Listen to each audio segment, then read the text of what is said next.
There's a lot of things that Americans currently have to worry about. Inflation, rising interest rates, and war in the Middle East, just to name a few. But what if I told you the global elites already released their playbook for the next large-scale American disaster, and it's going to be way bigger than COVID? With the COVID-19 pandemic, we saw how fragile the supply chain actually was, but at least you could stay in your house. Before I get into it, I know most of my subscribers know me from my martial arts and MMA content, but today I'm taking you down the rabbit hole. If you like this kind of content, be sure to leave a like and comment, because more is definitely on the way. With that being said, I believe the next American crisis is going to be a cyber attack that shuts down the US power grid at large. The same is probably going to happen to other neighboring countries as well, and it's probably going to be a global attack, not just centralized here to the US. As we know, the power grid and the infrastructure in this country is getting very old. The entire grid is connected to the internet, making it susceptible to both foreign and domestic cyber attacks. Yet no US politician is running on the political platform to improve our power grid or improve the infrastructure here in the US. Which kind of makes you sad thinking about it. Maybe Vivek is running on that platform, but that's about it. I know Trump talks about improving infrastructure all the time, but he didn't actually do it when he was in office. Maybe this time. While doing research for this video, I came across a valuetainment video with Patrick Bet-David that mirrors many of the sentiments that I already hold. Plus, PBD can probably put it better than I can anyway.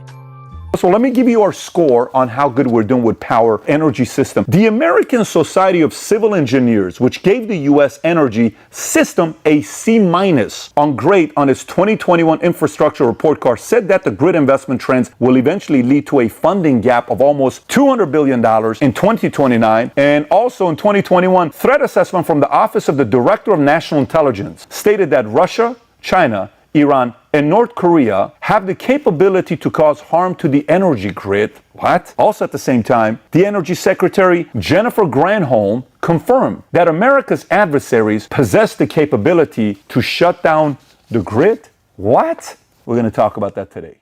Now that you understand the state of the US electrical grid, we can move to the recent cyber attack upon the free speech platform Rumble. Here's a tweet from Rumble CEO. I'm going to put it on the screen now. This Rumble cyber attack was very recent and very swift. It was rumored to have been attacking Post about January 6th, but I'm not entirely sure as to the details. Completely unrelated, but let's take a look at the new slogan for the Washington Post that they released. I believe they started rolling it out in 2017, but it's really come to prominence here in 2023. It says, "Democracy dies in darkness." But let's get to the actual inspiration for this video. The actual inspiration for this video is the new Netflix movie, Leave the World Behind, directed by Sam, and I'm going to try and say his last name, Esmail. I hope I didn't butcher that.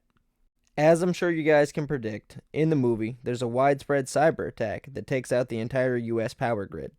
We see the electronic-addicted family struggle to get by, and we see society at large collapse around them.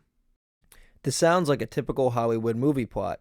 The only fishy part is that for some reason, the movie is directed by none other than Barack Obama. Here's a video from the Associated Press of Sam Esmail explaining Obama's involvement in the film.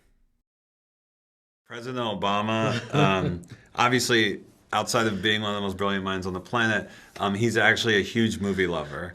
And he was a fan of the book, huge fan of the book. It was on his reading list, and he was committed to making this into a great movie. So he was involved from script to post, and he gave notes on the disaster elements, on character, on the theme. It was a wonderful collaboration. Now, this movie was made to be as realistic as possible, and that begs the question: if Obama thinks there's going to be a widespread cyber attack, should I? And to that, I believe the answer is yes.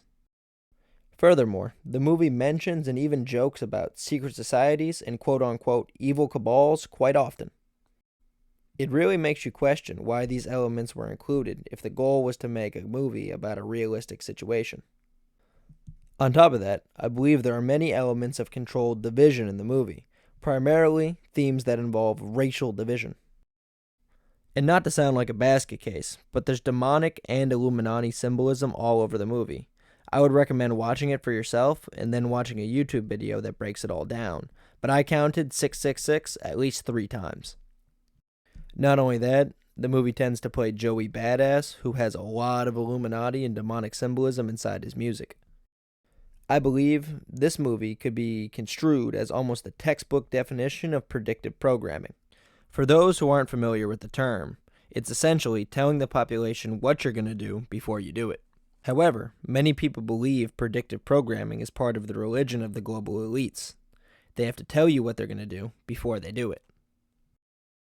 Many, at least here on the internet, believe that those that worship the old gods, Molech and Baal, at Bohemian Grove, tell the populace subtly what they're going to do through predictive programming to avoid karmic retribution. Not saying that I believe this, however, there's a hint of truth to anything. But there's a collective consciousness here on the internet that believes that this is part of the globalist religion. Now, with all that being said, what can you do to protect yourself and your family? Well, the first thing I know I would do is go buy a gun and go practice with it. Make sure you have plenty of ammunition, make sure you have good borders on your home, maybe a really good fence. After that, I would go buy a generator. Seems like a no-brainer. Then I would try and find a buddy who has a bunker. I know, easier said than done. I don't know anybody that has a bunker. I don't know where any of them are. But they say the people that plan are the people that survive. So, make a plan. I feel like that's a very important part of prepping in general, is making a plan. Another very important part is talking to your neighbors and building a network. Also, trying to get clean, sustainable water that doesn't rely on city water. Because we know without power, water treatment centers are probably going to be one of the first things to go. The only thing is that prepping is getting harder and harder by the day because Facebook and Instagram are banning doomsday prepper groups, canning groups, and farming groups at large on those platforms. You can definitely still find some on those platforms, and you can definitely find some good information on there, but a lot of groups are getting banned. I've heard a lot of personal accounts and stories. Not trying to fearmonger anyone, but we all know it's better to be overprepared than underprepared.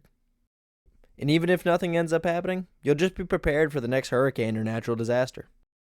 Hope this video made you think a little bit today, and I'll be back with some more martial arts content in real life real soon. Y'all have a blessed day.